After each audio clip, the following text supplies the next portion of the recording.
بنگلہ دیش میں پاکستانی کرکٹر محمد حارث کی فرنچائز میں ایک اور مسئلہ کھڑا ہو گیا۔ بین الاقوامی خبر رساں ادارے کے مطابق بنگلہ دیش پریمیئر لیگ کی فرنچائز دربار راجشاہی کرکٹ کی دنیا میں محور گفتگو بنی ہوئی ہے۔ ایک رپورٹ میں انکشاف کیا گیا ہے کہ فرنچائز نے ابھی تک اپنے غیر ملکی کھلاڑیوں اور عملے کے ارکان کی تنخواہیں ادا نہیں کی۔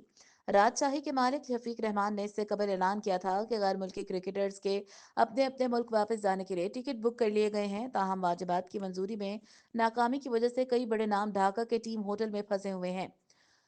پی سی بی کی مداخلت کے بعد محمد حارث کا مسئلہ حل، بنگلہ دیش سے پاکستان واپسی کا ٹکٹ مل گیا۔